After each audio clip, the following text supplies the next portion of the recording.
La Biblia de Spinoza. Sí, Spinoza escribió una Biblia. Y aquí van los datos importantes.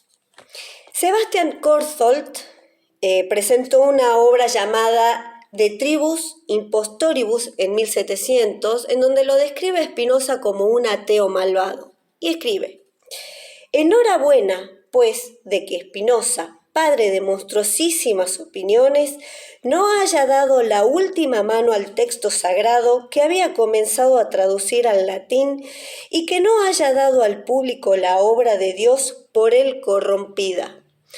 Por otro lado, Johannes Colerus, que escribe una biografía de Spinoza en 1705, escribe: había comenzado además una traducción del Antiguo Testamento al holandés, para lo cual consultaba a menudo a filólogos y preguntaba por la interpretación dada por los cristianos a tal o cual pasaje.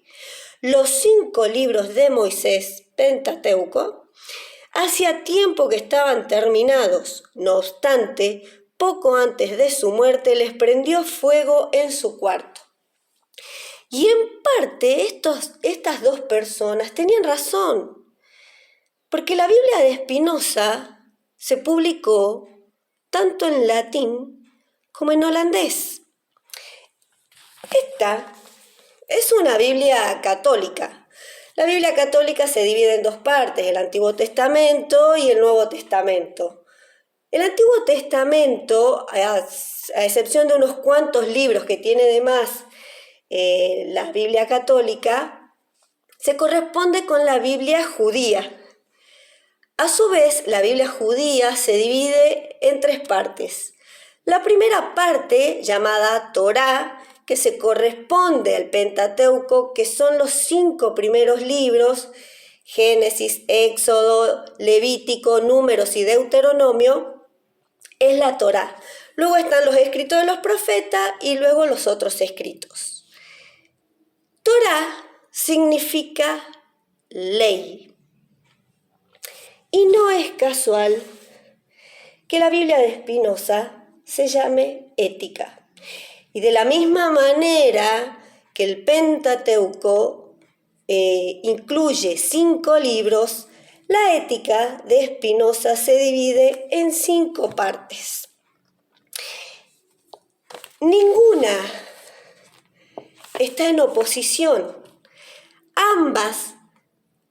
Ambos textos transmiten exactamente el mismo mensaje.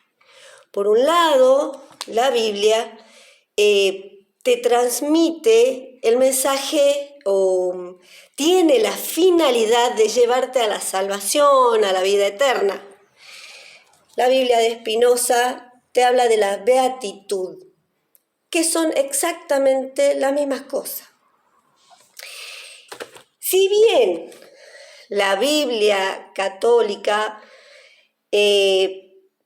sienta sus bases en estos 5 primeros libros, o sea, la religión sienta sus bases en el Pentateuco, pero es Jesús el que la universaliza, el que habla que la salvación es para todos. Y Spinoza pone todo en este texto. Es un texto también universal. Si estos escritores hubiesen entendido lo que Spinoza hablaba en el Tratado Teológico Político, se hubiesen dado cuenta que en realidad Spinoza jamás quiso hacer una traducción de esto. El texto es sagrado, no se toca. Y eso lo deja muy claro Spinoza. Si vos querés investigar el texto sagrado, aprende primero hebreo, es lo que te dice. Y no solo que lo tenés que aprender al hebreo por el Antiguo Testamento, sino que también por el Nuevo Testamento, porque aunque haya sido escrito en griego, tiene muchos hebraísmos. Entonces Spinoza te dice, ¿lo querés investigar? Estudia hebreo. Este texto no se toca, es sagrado, y eso lo dice Spinoza. O sea, No buscaba Spinoza hacer una traducción del Pentateuco. Él escribió su Pentateuco, su ética, su Torá. Él lo escribió.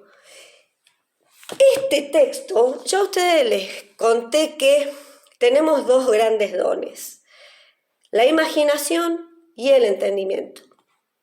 Este texto se basa en la imaginación. ¿Por qué? Y no es que esté mal, simplemente hay que saber entender. No hay forma posible que el ser humano pueda imaginarse un Dios diferente al Dios trascendental. Es fácil para el ser humano imaginarse al Dios trascendental, es decir, yo me imagino que Dios es un hombre anciano, barbudo, sentado en un trono. Eso le es fácil a mi imaginación. Entonces este texto sienta sus bases en un Dios trascendental porque es fácil imaginar.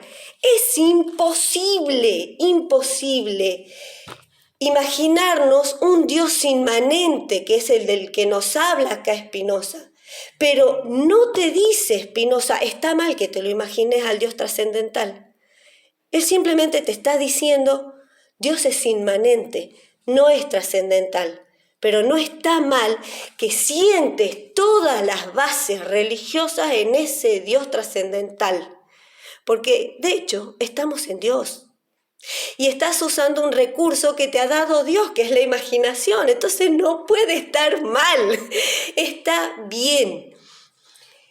Este texto te dice Spinoza que no necesita intérpretes, porque está escrito para el vulgo.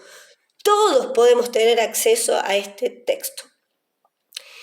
No necesitamos que nadie nos venga a interpretar. Y es un reproche que hace Spinoza a la Iglesia Católica, digamos, a los teólogos y a los rabinos que interpretan el texto.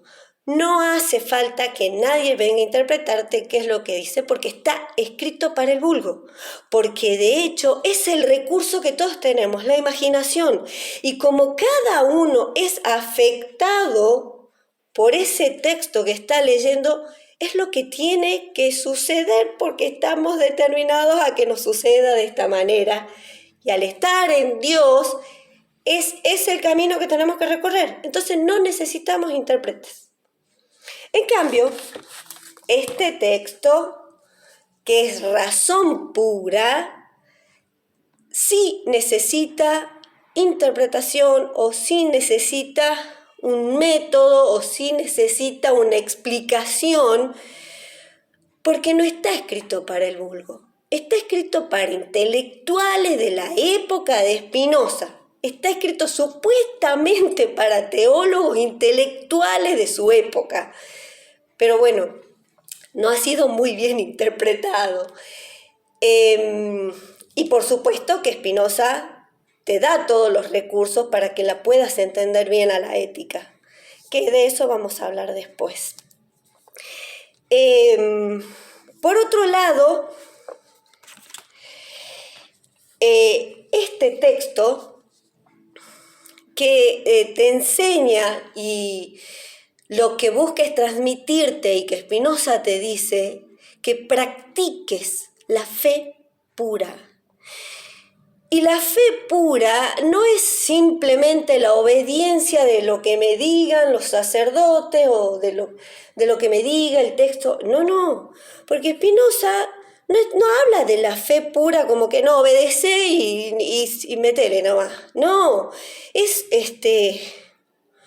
una concatenación de argumentos bien constituidos, si bien se basan y toman como base un Dios trascendental, que es una figura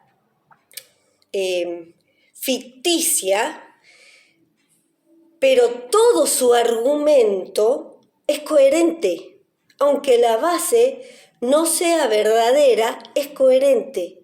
Por lo tanto, se puede practicar la fe pura. Y en esa práctica de fe pura, en donde se enseña la justicia, la caridad y el amor al prójimo, es donde está la salvación. Es donde reside la salvación, la vida eterna, como te enseña el texto. Por otro lado, Spinoza, en donde te dice, en este texto, no es la fe pura, es la razón pura, pero te conduce a lo mismo. Te conduce fundamentalmente al conocimiento tuyo, al conocerte a vos mismo, para que puedas amar al prójimo como te amas a vos mismo, para que puedas practicar la caridad, el amor al prójimo y la justicia. Y eso te conduce a lo que Spinoza le llama beatitud, pero que es lo mismo que la salvación, que la vida eterna, es lo mismo. Es exactamente lo mismo. Ningún texto contradice al otro. Spinoza no contradice el texto sagrado. No lo contradice. Él te habla de exactamente lo mismo, pero desde la razón pura. Y este texto es sagrado, no se toca, no se lo tiene que tocar. Y como dice Spinoza, y te lo voy a leer justamente en la última página del libro de la Ética, en el último escolio de la última preposición de la última parte de la Ética, dice Spinoza: en efecto, si la salvación estuviera al alcance de la mano y pudiera conseguirse sin gran trabajo, ¿cómo podría suceder que casi todos la desdeñen? Pero todo lo excelso es tan difícil como raro. Y sí, no es fácil alcanzar la salvación, ni desde la razón pura, ni desde la fe pura, porque implica un compromiso enorme. No solo es necesaria practicar o la fe pura o la razón pura, yo también lo puedo hacer sin estas prácticas, simplemente cumpliendo con estos 3 mandatos de la justicia, del amor al prójimo y de la caridad. Pero ni siquiera desde ese lugar es fácil. No es fácil, y menos en este mundo, este contexto en el que nos toca vivir. Pero como dice Spinoza, lo excelso, alcanzar eso, es difícil y es raro, pero vale el esfuerzo. Y más adelante te voy a seguir contando sobre esta Biblia, esta hermosa Biblia que escribió Spinoza y que no contradice en absolutamente nada al texto religioso. No lo contradice. Al contrario, lo valora, y de hecho estoy agradecidísima con Spinoza porque yo he vuelto a darle el valor sagrado que este texto tiene, porque yo se lo había quitado y Spinoza vino a devolverle, a que yo pueda devolverle ese valor que tiene el texto sagrado.